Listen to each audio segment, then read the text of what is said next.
मनुस्मृति का दहन दिवस भी आज बहुत विशिष्ट दिन है। अगर इन दिनों को हम देखा जाए तो स्मृतियों के आधार पर मैं एक ही बात कहना चाहूँगा कि अवशेष सिर्फ और सिर्फ स्मृति ही रह जाती है।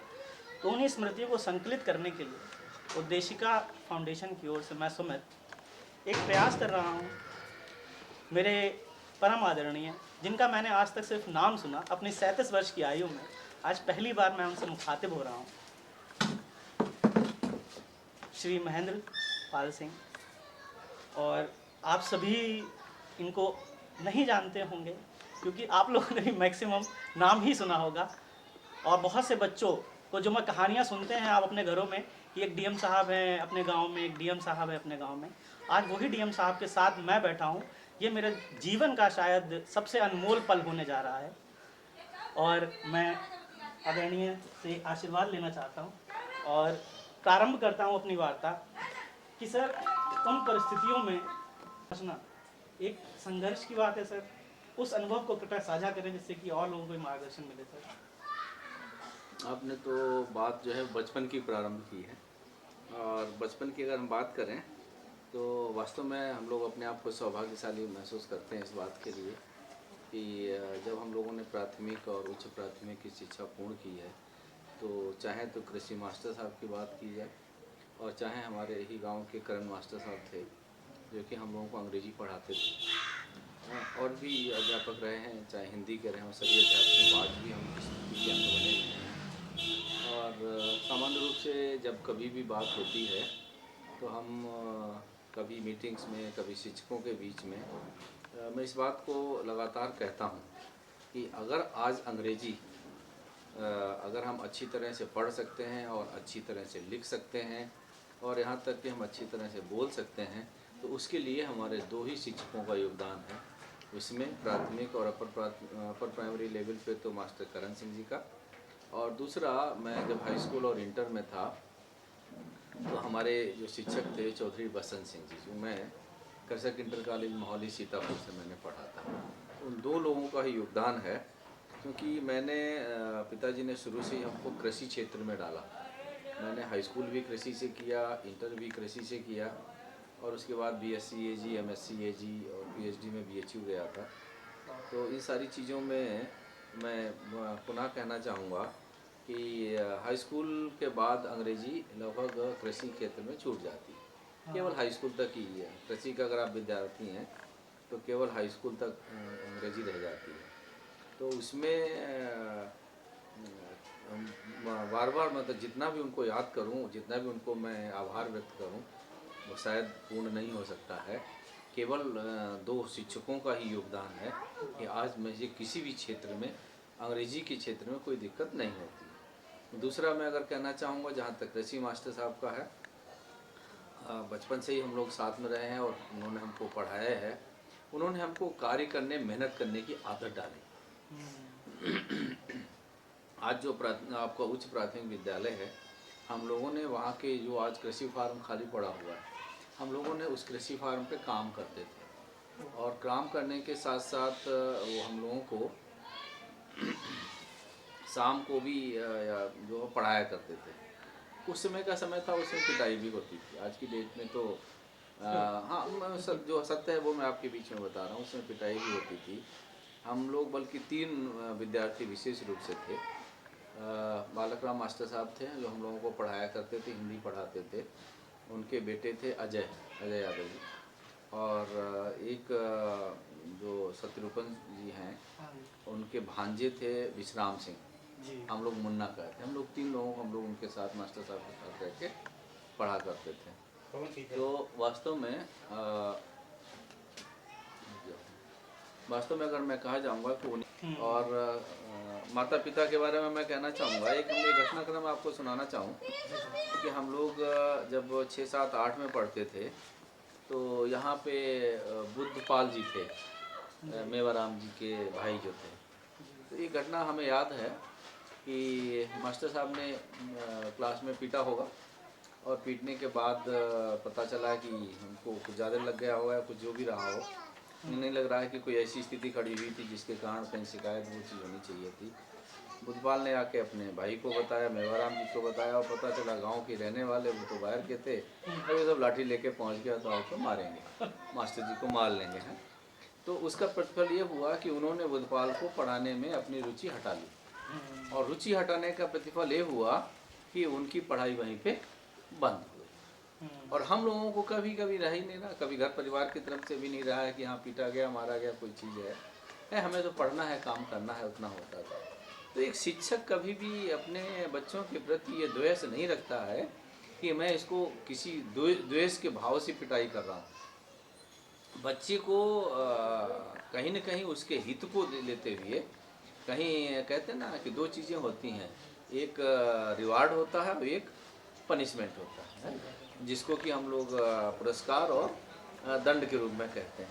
ये दोनों भी अनिवार्य अंग हैं। जहाँ आवश्यकता होती है वहाँ पुरस्कार दिया जाता है। वास्तव में हम लोगों को उन्होंने बहुत प्यार किया, और प्यार के साथ साथ पूरा शिक्षण अपना, हम लोग तो कहते हैं कि शिक्षक के प्रति आप जितना सम्मान दोगे, शिक्षक का प्रयास होता उतना ही ज़्यादा अपने बच्चे के प्रति समर्पण बढ़ता चला जाता है। वो ये सोचता है कि मैं अपने इस बच्चे को कैसे आगे बढ़ा ले जाऊँ, कैसे निकाल ले जाऊँ। यदि हम सम्मान नहीं देंगे तो शिक्षक के लिए, आपके तो वहाँ सैकड़ों बच्चे आते हैं जाते रहते हैं, वो भी अपने आप को कहीं न कहीं थोड़ा सा जिस स्तर का होना चाहिए उसका, अपने बच्चे के प्रति समर्पण, वहाँ कहीं न कहीं कमी आ जाती है। तो कृषि मास्टर का हम लोगों के प्रति वाकई में पूर्ण समर्पण रहा है, और उसी का प्रतिफल है। और बाकी माता पिता का जो हम लोगों की प्रति उनकी गाइडेंस रही है, और जो उन्होंने हम लोगों को बताया, कभी हम तो कभी महसूस ही नहीं किया। आज जब माता जी के साथ बात होती तब लगता है कि वाकई में उन्होंने भी कितना अपने आप को, कहते हैं ना, माँ भी अपने दिल पर पत्थर रख के बच्चे को बाहर भेजती है ना? क्योंकि हम तो कक्षा 8 तक यहाँ पढ़े गांव में, 8 के बाद 9 और 10 डिस्ट्रिक्ट सीतापुर चले गए, मोहाली का सेकेंडरी कॉलेज मोहाली। वहाँ पे मैंने बताया कि मेरे वो अंग्रेजी के शिक्षक थे चौधरी वसंत सिंह जी, उनके सानिध्य में मैं रह के पढ़ा हूँ। वो भी अनुशासन प्रिय थे, और कृषि मास्टर साहब भी अनुशासन प्रिय थे। अनुशासन के मामले में कोई समझौता हो ही नहीं सकता था, वही वहाँ की भी स्थिति थी, और यही मेरे जीवन का भी अंग हो गया है। अनुशासन के मामले में समझौता नहीं कर सकता हूँ, बाकी सारी चीज़ों में कोई चीज़ भी हो उसमें समझौता नहीं हो सकता। और ये आपके विकास के लिए, आपकी प्रगति के लिए अति आवश्यक हो जाता है।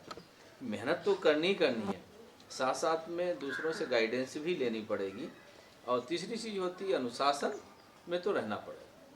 है अनुशासन ये नहीं दूसरों के लिए होता, अनुशासन तो अपने आप पे लागू करना पड़ता है, तब जाके हम लोग कहीं पर और बेहतर अच्छी तरह से कर सकते हैं। सर, रह के मन में प्रश्न आता था मेरे कि ये जो परिस्थितियाँ आपको मिली और वो आप अगेंस्ट मिली, लगभग कहा जाए तो, उस अगेंस्ट परिस्थितियों में आपने अपने को कैसे संभाला, कौन से मेथड्स अपनाए कि जिनसे आज आप एक प्रतिष्ठित पद पर? मैं एक चीज़ इसमें कहना चाहूँगा, बहुत कुछ इसमें योगदान माता पिता का भी हो जाता है जी, परिस्थितियों के बारे में। बच्चे को कुछ पता नहीं होता कौन सी परिस्थिति अच्छी है, कौन सी परिस्थिति खराब। बच्चे को सिर्फ इतना ही पता होता है, उसे जो काम दिया जाए उसे वो काम करना। उसे रोटी मिल जाए तो भली, ना मिल जाए तो भली। रहने के लिए जिस उम्र में होता है, जब मेहनत करता है तो जहाँ लिटा दो वहीं नींद आ जाती है ना, सोने में भी दिक्कत नहीं होती। वो परिस्थितियाँ तो बाद में खड़ी होती हैं जब आप अलग चीज़ सोचने लगते हैं। तो मैं तो बार बार कहूँगा, अपने माता पिता के योगदान रहूँगा। वास्तव में जिन परिस्थितियों में मैं रहा हूँ, आज मैं महसूस करता हूँ वाकई में परिस्थितियाँ बहुत ही कठिन थीं, लेकिन मुझे वो कठिन बिल्कुल भी नहीं लगी, क्योंकि कभी भी माता पिता ने उन परिस्थितियों के बारे में चर्चा ही नहीं किया। मुझे यही नहीं बताया कि तुम कठिन परिस्थिति में रह रहे हो। तो जब हमें पता ही नहीं कि हम कठिन परिस्थिति में रह रहे हैं, तो जिस परिस्थिति में रहें वही परिस्थिति मुझे अच्छी लगने लगती है। फिर मेरा मूल उद्देश्य सिर्फ इतना ही था कि मुझे पढ़ना। तो मूल उद्देश्य के प्रति जब हम केंद्रीकृत हो जाते हैं तो परिस्थिति नहीं, अच्छी परिस्थितियों में कभी भी किसी भी महापुरुष को ले लो, चाहे हम राम को लेते हैं, चाहे कृष्ण को लेते हैं, चाहे बुद्ध को लेते हैं, कोई भी अच्छी परिस्थिति में रह के महान नहीं बन पाया। कहीं भी जो महानता की नौबत खड़ी हुई है वो विपरीत परिस्थिति में ही खड़ी हुई है। लेकिन हाँ, उन्होंने उन विपरीत परिस्थितियों का रोना नहीं रोया, उन्होंने उन विपरीत परिस्थितियों के साथ एंजॉय करते हुए आगे बढ़ने का प्रयास किया। तो वही मैंने आपको बताया कि मुझे कभी भी मेरे माता पिता ने या किसी ने भी मुझे ये नहीं बताया कि मैं विपरीत परिस्थिति में हूँ। मुझे सिर्फ यही बताया कि ठीक है, तुम अपना काम करो, पढ़ो, आपको जो चाहिए होगा वो मिल जाएगा। तो मुझे नहीं, मैं नहीं इस चीज़ को मानने को तैयार हूँ कि परिस्थिति, हाँ कहीं न कहीं योगदान अवश्य जो हो जाता है। बच्चे को बताना ही नहीं है, कि बच्चे से कहना ही नहीं, उसके मुझे केवल गाइड करना, तो अपना काम करो। हाँ सर, ये आपने बहुत सही बात बोली सर। जैसे अभी क्या होता है, जैसे अभी मैक्सिमम मैं देख रहा हूँ, जैसे आपके गार्जियंस ने आपको एहसास तक नहीं होने दिया। अब यहाँ पर अगर जैसे बच्चों के साथ डील करते हैं कि तो रजिस्टर क्यों नहीं है, पैसे नहीं है, ये वाली जो बात आती है सर, तो ये ऑटोमेटिकली कि पेरेंट्स जागरूक नहीं हो पा रहे हैं, लग रहा है मुझे ऐसा कुछ है सर। पेरेंट्स तो देखिए जागरूकता का प्रभाव होता है। मैं कहूँगा हाँ, मेरे माता जी मेरी अशिक्षित कह दीजिए कि वास्तव में उन्होंने कभी स्कूल नहीं गई, लेकिन हाँ मामा जी ने उनको घर में ही पढ़ाया था। वो पढ़ लेती हैं, लिख भी लेती हैं, अपना हस्ताक्षर भी कर लेती हैं, लेकिन स्कूल वो नहीं गई थी, क्योंकि स्कूल गांव से, जहाँ की वो रहने वाली थी, गांव से दूर था। हाँ पिताजी जरूर शिक्षित थे, पिताजी इन चीज़ों में जानकार भी थे। लेकिन एक चीज़ मैं कहना चाहूँगा कि वास्तव में गार्जियन के साथ साथ अपना बच्चे का भी योगदान हो जाता है। उन्हें इन छोटी परिस्थितियों में सोचने की ज़रूरत नहीं रह जाती है। अपने कार्य, अपने दायित्वों के प्रति सीमित रहें तो ज़्यादा अच्छा रहेगा। ये बात सही है सर। किसी को थोड़ा मैं एक्सपेंड करना चाहूँगा, जैसे ये बच्चे हैं, अब बताइए। इनकी छोटी सी दुनिया और छोटी सी दुनिया के लोग अपनी कर रहे हैं सर। अगर मैं एक बात कहना चाहूँ, जैसा आपने बहुत सरल शब्दों में कह दिया कि आप परिस्थितियों का एहसास ही नहीं हुआ, तो एक संदेश जो आप देना चाहते हो इन बच्चों को, जिसमें ये क्लियर हो कि अपने लाइफ का ही कि तो जितना हम लोग बैठते हैं उतनी चीज़ हमारा इसका मुद्दा डिस्कशन में आती हैं। हाँ सर। मैं जब पढ़ता था तो उसमें वर्क बुक्स आया करती थी, और मतलब वो आते थे, बुक्स अलग अलग आती थी। तो जैसे ये बच्चे हैं, छोटे बच्चे हैं अभी, तो हम लोग, मैं 9th की बता रहा हूँ इसको, और 9th के अलावा मैं अगर छोटी क्लास की बात करूँ तो किसी भी बोर्ड की किताबें हों, हैं, जैसे आप यूपी बोर्ड के विद्यार्थी हो सकते हैं, सीबीएसई बोर्ड की भी किताबें अलग आती हैं, और आईसीएसई बोर्ड की भी किताबें अलग से आती हैं।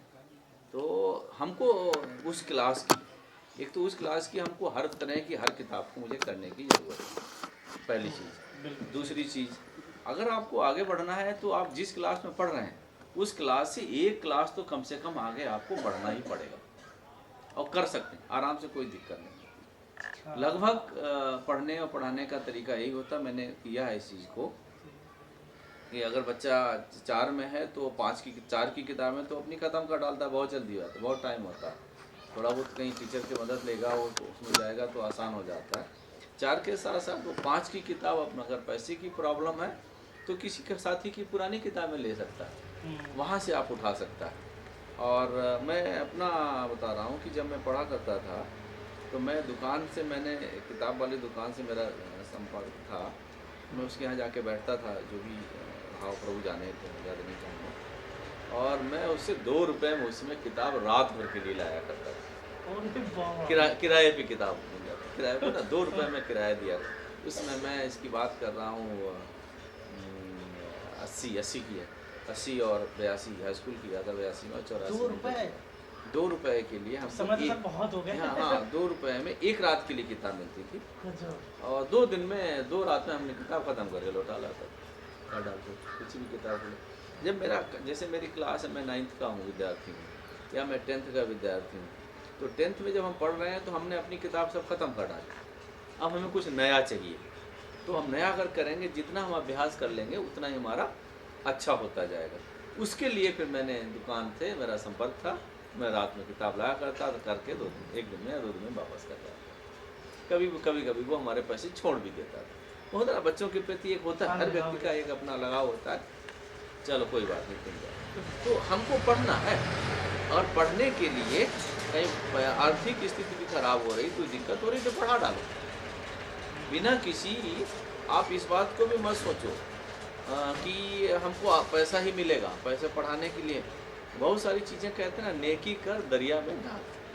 मैंने किसी को पढ़ाया तो कम से कम उसके ऊपर मेरा इतना तो दबाव हो गया, वो अपने आप को भूल नहीं सकता, और उसके माता पिता भी मेरा एहसान तो मानेंगे ही मानेंगे। वो हो सकता है आर्थिक रूप से हमको मदद ना कर पाए, तो व्यक्ति की जैसी स्थिति होती है उस स्थिति में वो मदद कर देता है, और आवश्यकता पड़ने पे व्यक्ति आर्थिक रूप से भी मदद कर देता है। तो इसलिए दूसरी चीज़ होती है, आज की डेट में बहुत सारी जो कोचिंग इंस्टीट्यूट्स हैं वो हैं, अगर आप टॉप विद्यार्थी हो, टॉप में वहाँ आ रहे हो, तो बिना पैसे के वो आपकी पूरी शिक्षा देने को तैयार है। क्योंकि इसका एक सिस्टम इन्वॉल्व होता है, बैंकर और रैंकर। हाँ, बैंक कोचिंग में रैंकर से वो बैंकर्स की भर्ती करते हैं, और रैंकर कौन होता है? जो टॉप। तो टॉप को वो फ्री शिक्षा देते हैं, फ्री शिक्षा ही नहीं देते हैं, आर्थिक रूप से मदद भी करते हैं। उसके बाहर अन्य लोग एडमिशन लेने आते हैं, उससे जो है उनका पूरी कोचिंग संस्थान चलता है। तो जहाँ योग्यता है, जहाँ मेहनत है, जहाँ क्षमता है, वहाँ किसी प्रकार की कोई समस्या है ही नहीं। है समस्याएं तो वहीं तक हैं जब तक हम समस्या को समस्या मानते हैं, और बिना समस्याओं के जीवन जीने का कोई आनंद ही नहीं है ना। चैलेंज जब मिलते हैं तभी तो हम लोग आगे बढ़ते हैं। सारी परिस्थिति मिल जाए, सब कुछ अच्छा ही मिल जाए तो मैंने क्या किया? कुछ नहीं। हमको मेहनत करने की जरूरत है, जितना अच्छा हम करेंगे और जितनी मेहनत करेंगे उतना ही हम लोग सफल।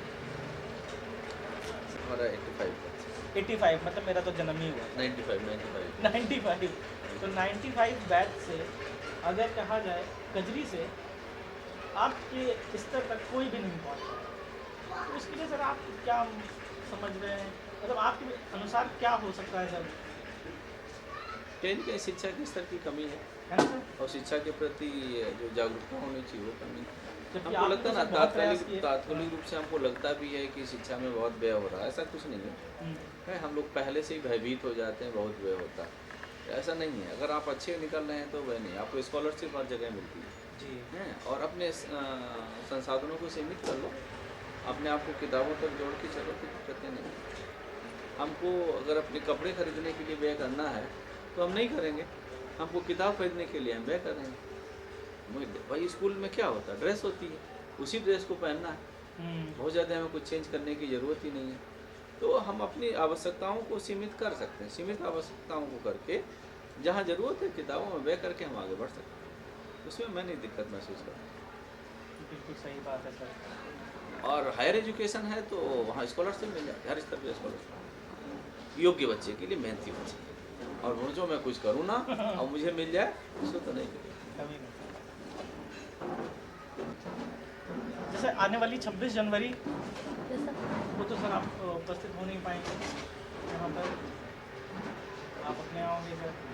तो सर मैं तो अपने गांव के और क्षेत्र और बच्चों से सिर्फ एक चीज़ कहना चाहूँगा कि विकास की कुंजी एकमात्र शिक्षा, शिक्षा के अलावा कोई दूसरी कुंजी है ही नहीं है। हम लोग अन्य चीज़ों पे, कभी बच्चों की शादी के लिए, कभी अन्य चीज़ों के लिए, कभी ज़मीन खरीदने के लिए, इन पे हम व्यय करते हैं और शिक्षा से हम अपने व्यय को काटने लगते हैं। तो मैं तो अभिभावकों से यही अनुरोध करना चाहूँगा कि बच्चों की शिक्षा के लिए अगर कहीं आवश्यकता पड़ती है तो अपने आप को भी, अपनी जो आवश्यकताएं हैं, जो हम लोग कहीं अगर कह दीजिए कहीं बीड़ी पे खर्च करते हैं, कहीं सिगरेट पे खर्च करते हैं, इन सारी चीज़ों को सीमित करते हुए बच्चों की शिक्षा के लिए अपना व्यय बढ़ाएं।